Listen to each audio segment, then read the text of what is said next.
Hey there, it's Michael. Welcome to Whole Again, the show that's here in support of you creating a meaningful life and the person you're becoming. And I'm excited to share a new series with you that will air this summer as America turns 250 years old, which is still pretty young relative to many other countries across this big blue marble that we all share. The series is called A Perfectly Imperfect Union. In 2022, I rode my bike across America, from Astoria, Oregon to the Lincoln Memorial. My wife drove our RV, and she had two co-pilots, Jester and Hope, two Springer Spaniels. And when we did it, America was coming out of the pandemic, and we were hurting from things that had happened prior to the pandemic. Of course, going through what we all went through. And at that time, and this is something I still believe today, is that we were entering an inflection point. An inflection point for us to hopefully pause, breathe, and reflect on who we wish to become as individuals, as communities, and as a country. As I pedaled across America, I wanted to share America's beauty with others, her natural beauty and the beauty of her people. And I also wanted to share where we were hurting. As America turns 250, I believe Kinstugi, which is something we use as a metaphor here at Whole Again, is a perfect metaphor for where we are as a country. There's so much beauty to celebrate, and we can also acknowledge that parts of us feel broken or are broken, but we can find a way to come back together, just like Kinstugi teaches us. And when we do, we don't try to erase or cover up where we have scars or blemishes. We highlight them in gold, and we celebrate them as symbols of our strength and resilience. Kinstugi is called the golden repair, and in essence, we can see beauty in something that's perfectly imperfect. During this series, I plan to speak to at least 2 people in each state and the District of Columbia. So 102 conversations with real folk, as I like to say. We're going to let the celebrities and the big influencers have their day somewhere else. But here, I want to reach out and talk to real people and listen to their reflections as they think about America turning 250 years old. And my hope is that you'll tune in to at least one, if not all 102. Because my theory going into this is that you'll hear different perspectives. Some may be aligned with yours. Others may not. But my hope is that you hear the goodness in your fellow citizens and realize, as Maya Angelou shared with us, we are more alike, my friends, than we are unalike. We are more alike, my friends, than we are unalike. I've had the privilege of traveling all over the world and all over this country. And this belief is something that I hold deep inside of me. So yes, I do believe that we are more alike, my friends, than we are unalike. So if you're ready to meet one of your fellow neighbors who, like all of us, is perfectly imperfect, take a healthy breath in and a slow, releasing breath out, and get to know Maggie Mick.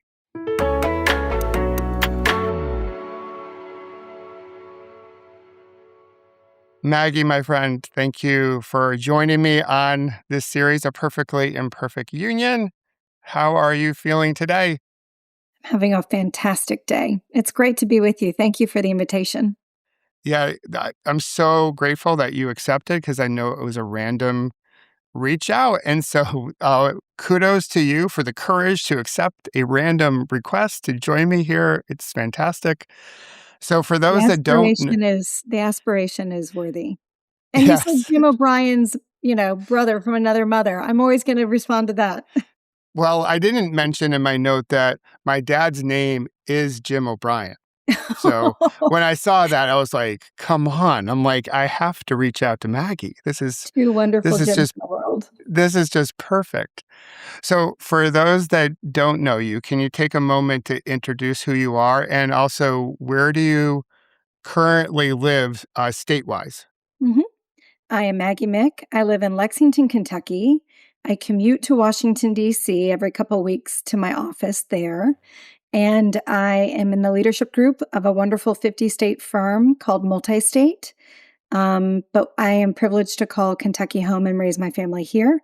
And on the side, I do a little podcast called The Political Life. And my partner on that is Jim O'Brien. That's really cool. So for those that don't know Kentucky, because we live in a big country, and I don't assume that everyone has been to every state in the union, what's something really cool about Kentucky? Kentucky is kind of the confluence of the North and the South. It is a state that feels Southern in some pockets, but Midwest in others. So Mm. you'll hear really strong accents. You'll hear a lot of Southern pride, but you'll also feel kind of this connectivity to Ohio and Missouri and Illinois, which are just up the road. So it's not the deep South, but you start to get the friendliness of the South as you enter into our jurisdiction. I can appreciate that because for Louisville, correct me if I get this wrong, Louisville. Cincinnati is almost like a sister city, right? So Mhm. people can live in Louisville and go to Cincinnati to work and vice versa. Is that the case? No, it's about an hour, but a lot of Okay, people live in Northern Kentucky, which is a major part of our state population. A lot of small cities pepper that state line, but then they cross over the bridge into Cincinnati. So Louisville's a little bit down the road, down the interstate, but Northern Kentucky has a major populace for our state. all right, cool. So what do people get wrong about Kentucky? Because we all have bias. We look at certain states as like, well, they're like this. The people here are like that. So does anyone get Kentucky wrong? Or if they do, what do they get wrong about it? Well, we're more than just Kentucky Fried Chicken, even though we do like it here. We're a tourist destination with bourbon and horses, but our state has such rich history. The Battle of Perryville was here. There were a lot of confusion about was Kentucky a Confederate state. I was just in Virginia, so Civil War history is fresh on my mind. But it's Sure. it's a it's a state that really has held its independence politically. It's a red state, but it's got these really deep blue pockets. So people come together and are neighborly and friendly. And yeah, I think that it's a beautiful identity to be a Kentuckian, very hospitable because of our tourism industry. Absolutely. I've always enjoyed when I've gone to Kentucky. Every trip has been really enjoyable. Although, fun fact, I was supposed to ride my bike through Kentucky when I rode across the country in 2022, but people warned me about the wild dogs in the southern part of the state. So I rerouted and it ended up not finishing in Yorktown, Virginia, but actually DC. That happened to be more fitting because I met my wife there. But Nice. so I didn't experience the dogs of Kentucky. So Hopefully, you ran into a few horses. we did, yes, we definitely Good. ran into a few horses, but no dogs. And I'm going to chalk that up as a little bit of an exaggeration by the people who told me that. So we're going to give Kentucky a little bit of a pass on the whole dog thing, but I really enjoyed all my time. So Thanks. let's pretend we're we're coming up here as we sit down here to record this, America's 250th birthday on July 4th. So it's good to have a picnic. You're sitting around the picnic table with friends and family and maybe some of your colleagues, and they ask you, "Hey, Maggie, what does America mean to you?" How do you respond to their question? To me, America means freedom Mm, because I've had the opportunity and privilege to travel around the world as kind of a soft diplomat or junior diplomat as part of the American Council of Young Political Leaders, an organization supported by the State Department. And it brings together Republicans and Democrats to travel together to far-flung places to break bread in places outside of their own communities and states, and to come back hopefully better representatives of our country. And what I always came away from those trips, I was fortunate to go on a number of them, was that what I think that Americans, value most is like love and the ability to love, but people in other countries value freedom because it is not so inherited. I remember being in Turkey and they were so focused on freedom. And it made me realize, oh, we take it for granted. And this individual kind of a posture that we take to who we are, and it dates back to when we were founded, it really is based on the pursuit to be free. And so I think we take it for granted, but it is something that we should always have our eye on so that we always remain free. mm. So well said. I was speaking with a few other people last week who also had the privilege of traveling, much like yourself, as you described.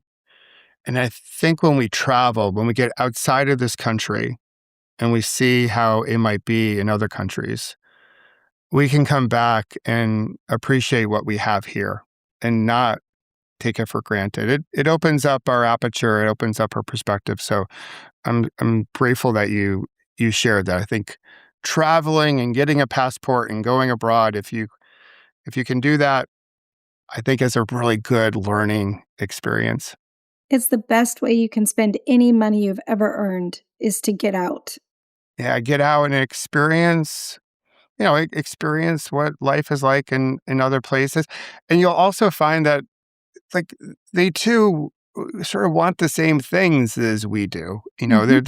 There's a lot of overlap there. So in our country, uh, many of us have lineage to people who have come before us, right? A lot of immigration stories or people that have a history with this land. Do you know much about your family's story of coming to America? It's really interesting. My mom just presented to her PEO group on actually my father's side of the family, who came over quite recently. And then her side of the family was here at the beginning. So her family, and we figured this out through a trip to Philadelphia a few years ago. My husband and I did, before, actually more than a few years ago now, it was before children. But we went to go find where my family's land was in Philadelphia. We knew it was there. We had information from the DAR packet that my aunt or aunt put together when our family was first in that group. And we knew that we were the first brick masons laying the roads. We built the first church in Philadelphia. We were there. We came over on the first Wow. Welsh trip, or the first Welsh boat, and had been there since that city was built, and quite literally built that city. But we never knew where the farm was.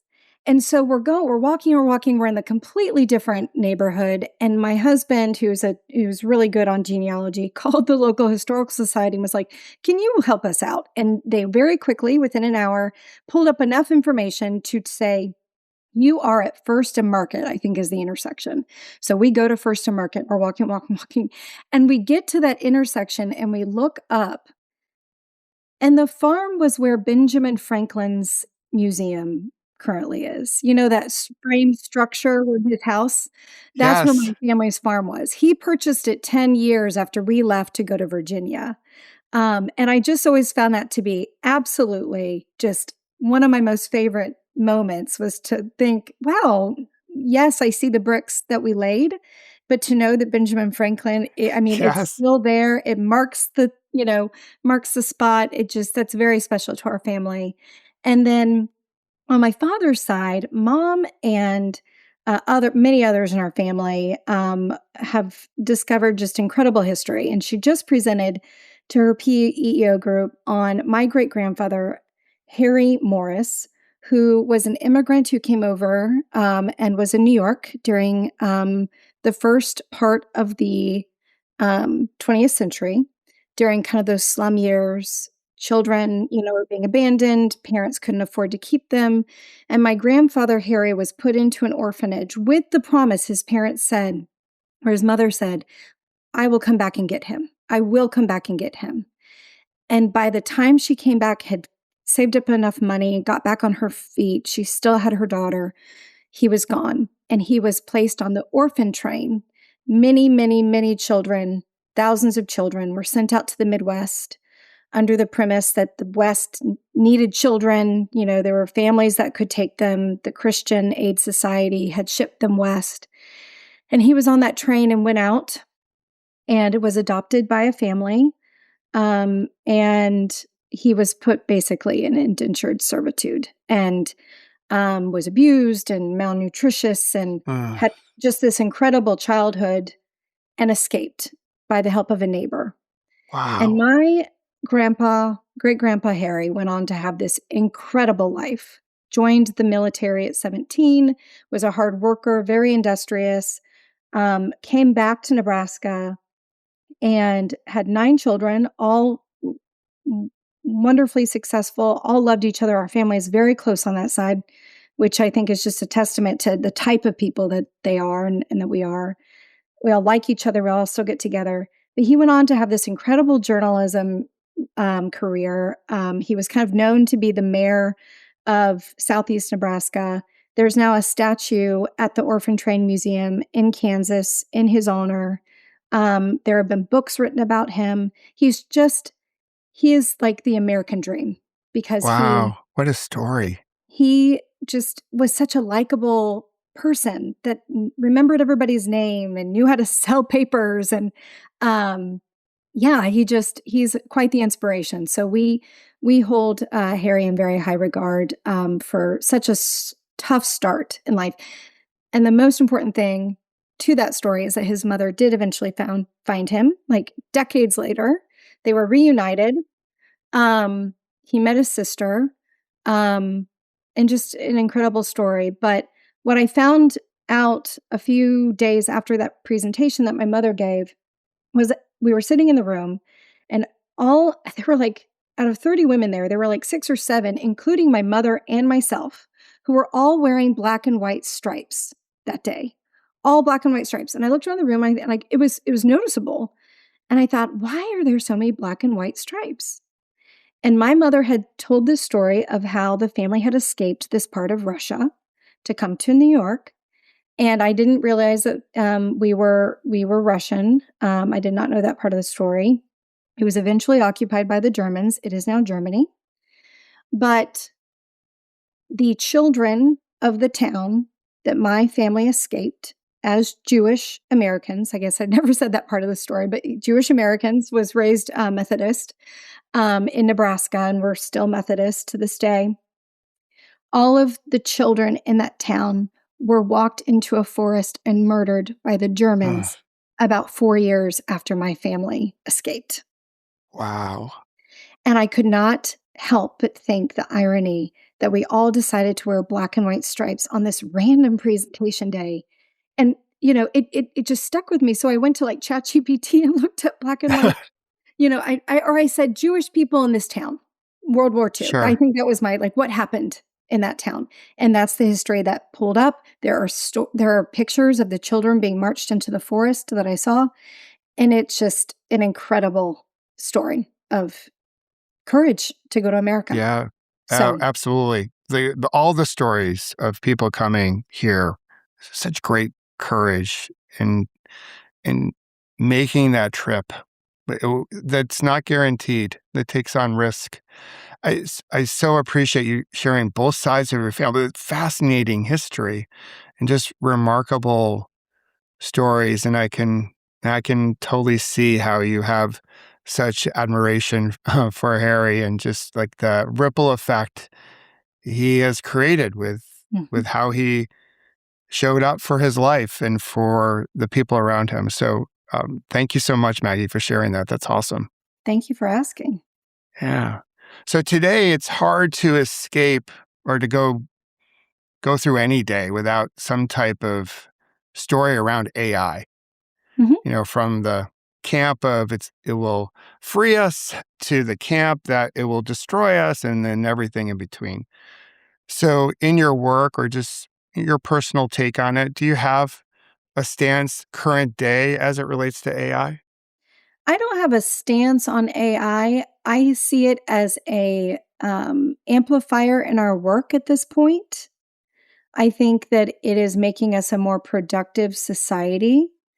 I think that there are concerns about where it goes.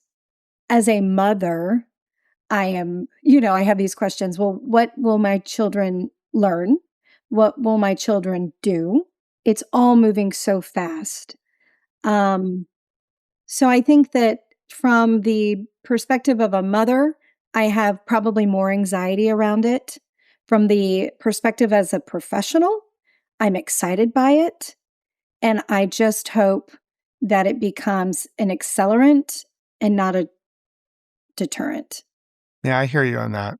I think my biggest worry is just the speed Yes. that it's coming towards us. And are we capable of dealing with how quickly it's evolving and how quickly it's coming? Can Well, and we? as you know, I Yeah, work in government or with governments, and we move slow. we Governments do. move. I work in Yeah. state policymaking. The federal government thinks we move too fast. Yeah. Um, we can pass bills in a year or two, but it's still so rapid that Mhm. government does move slow. And even on the 50 state side, those are the big questions in our space right now is how to address this evolving technology. Yeah.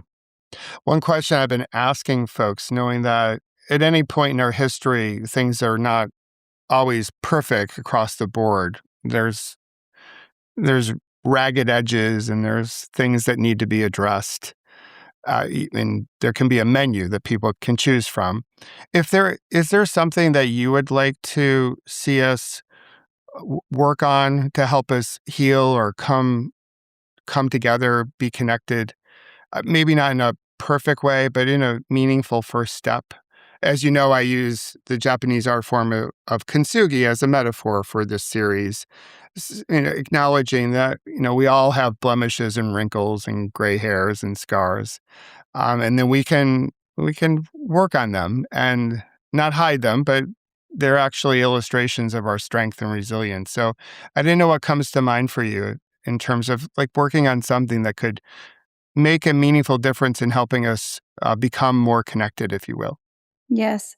I think Ben Sass recently, the former US Senator who's now Yeah. facing pancreatic cancer, has had some incredible thought leadership in this space in recent months. And he has talked about the lack of local community. So if you do not know your neighbor, or if your children don't know their cousins, you have no stickiness. And if you have no stickiness, you have no connectivity. And I think that if we can really regrow, and of course, things evolved since the pandemic, we lost some of our community. There needs to be intentionality around local community because if you don't have local community, you can't hold your local representation to account. You don't have good ideas coming from others. So, if I could do anything, it would be to regrow local community. I think a lot of parents um, are concerned about safety.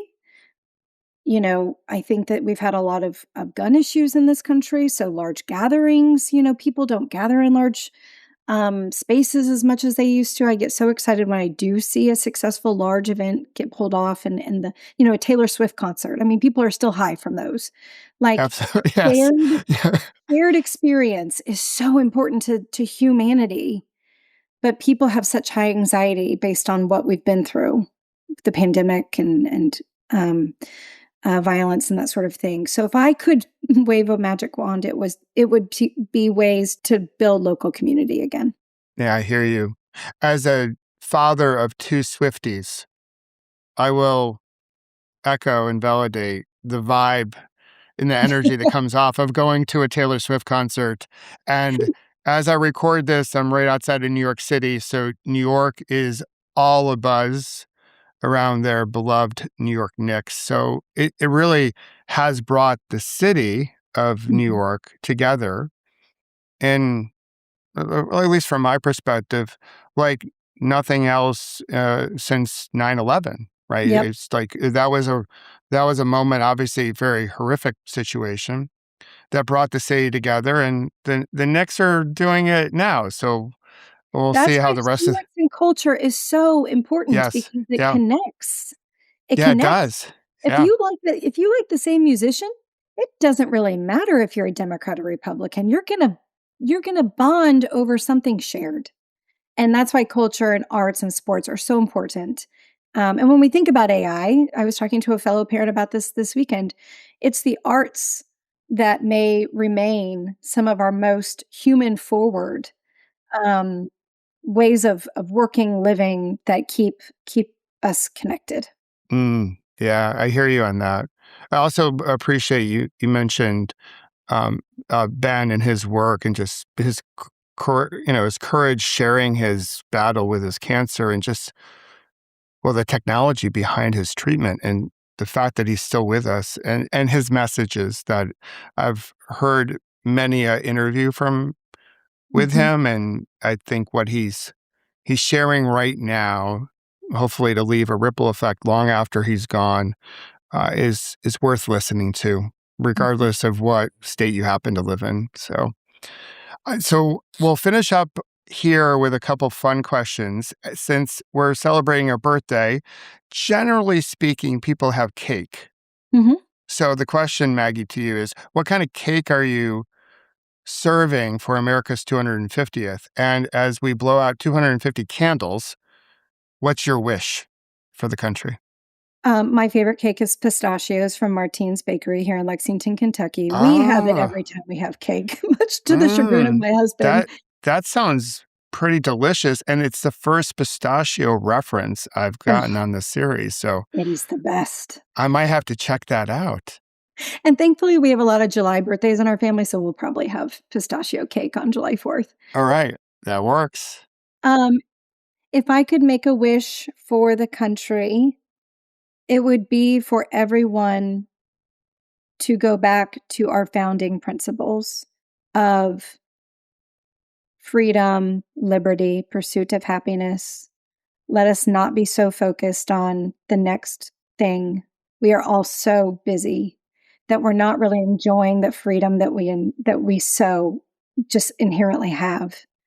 So I would encourage my fellow Americans to stop and pause and give thanks for the country that they get to live in and to enjoy their time in it a little bit more. Great wish, great wish. As I would say, take a moment to pause, take a breath, and reflect on what you have. So, in this series, I've been asking the person I chatted with just prior to you a question, and then you get to ask a question of the next person I chat with. So, the question from Sarah from Kansas is this one. Oh, love it. I'm a native Yeah, I Kansan. know. I love that you went from Kansas to Rock Kentucky. chalk Jayhawks. Yeah, absolutely. So her question is around the justice system here in the country. Mhm. What do you think is working currently within the justice system? I think, and it's interesting, I was just with Leader McConnell this past weekend in Virginia, and we were reflecting on his incredible service in the Senate, the longest serving Senate leader in history. And his legacy is based on his work in the judiciary, putting so many federal judges and Supreme Court justices on the bench. And what I think, and my political background is in Republican politics, even though I've spent much of my career in nonpartisan work. Um, His legacy will be in the judiciary. It has been changed over a lot in the past 10 years. But what I think I appreciate most is that even if you've got a number of conservative justices on the bench, on the federal bench right now, they are still acting judiciously. There are federal judges who would be painted conservative who are checking the president on his powers, that are approaching their work in the way that we would all expect them to. I think that they have a really hard job right now, making sure that we are adhering to the rule of law. I would not wish it on them. It makes me so sad how many judges have been targeted by violence. One of my dearest friends and my lifelong mentor is a federal judge who has been on the receiving end of violent threats. And I so respect the work that they're doing. It's tough work. They're doing it in the best way that they can. And I am proud that, as we are trying to keep the rule of law, that the conservative justices that have been appointed are still looking at it in a nonpartisan lens. I like that. Thanks for sharing that. What question do you have for the next person I speak with? I think we'll go back to during the pandemic years, the Zoom years, the OGs of the Zoom years. One of my favorite icebreakers on the Zooms was if you could pick a state in which you could live in that is not the one that you currently live in, which state would that be and why? I like that question. Where would you live? Well, I would say what popped up immediately would be Illinois, because it's sort of in between where my youngest daughter lives in Columbus, Ohio, and my oldest daughter lives in Denver, Colorado. And that is such a cyclist response because you're yeah, thinking about how to cycle to both. how to cycle to both. I'm also thinking about a major airport, and I am a lifetime status member of United Airlines. And Yep. so I have O'Hare, so I can go to Chicago O'Hare and fly to Columbus and fly to Denver. So And have uh, directs.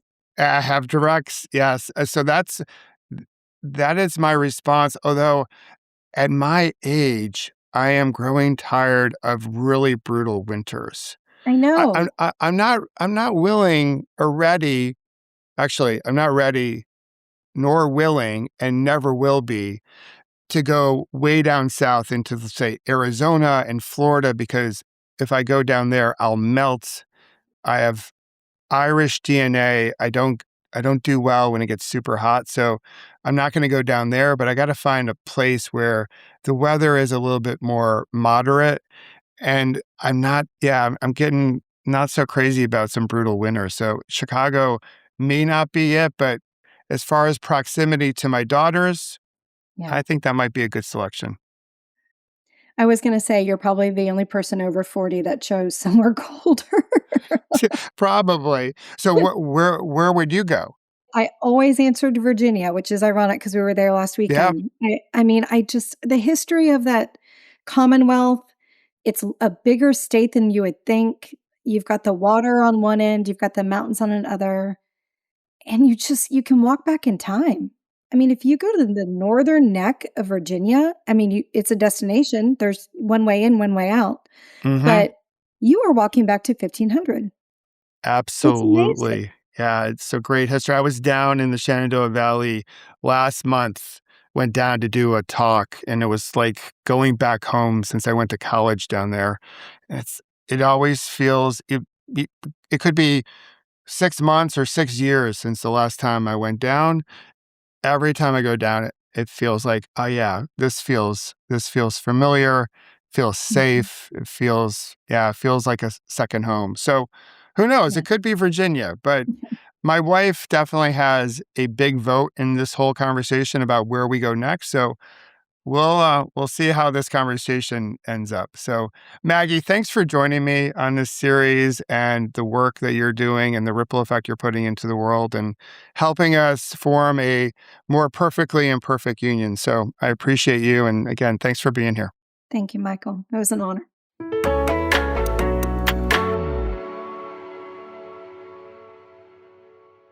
I appreciated that Maggie brought up the importance of travel in opening up our aperture and shaping our perspectives.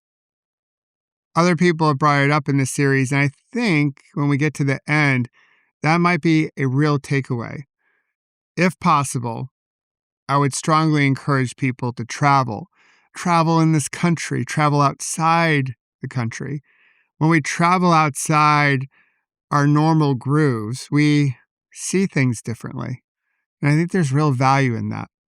We start to see each other in each other's stories. And her question went retro, back to the early days of Zoom and the pandemic. At least for right now, I'm going to stick with my answer of Chicago and Illinois, although I love the state of Oregon, and I loved the time we spent in Idaho, Montana, and Wyoming when I rode my bike across the country. Truth be told, there's a lot of places I would love to live. I think I need to hit the lotto to be able to afford all those different choices out there, but I will stand firm on the fact that you will not see me living in Florida or Arizona. Way too hot for me. So how about you? Where would you live? If you could live anywhere in the U.S., but you can't live in your current state, let me know. Love to hear your answer. And as always, thanks for being here. Thanks for listening and helping us create a more perfectly imperfect union. And I hope you'll check out the next episode of Whole Again. And don't forget to celebrate your scars as golden symbols of your strength and resilience. And don't forget to have fun storming the castle.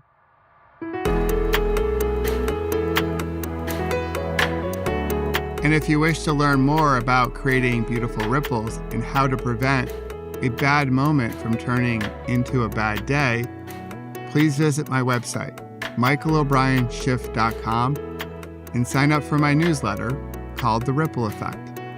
And join us each Monday, Wednesday, and Friday here at Whole Again and discover how you can heal, grow, and become more resilient, and celebrate our scars as golden symbols of strength and resilience. Until then, remember, you can always come back to your breath. You've got this, and we've got you.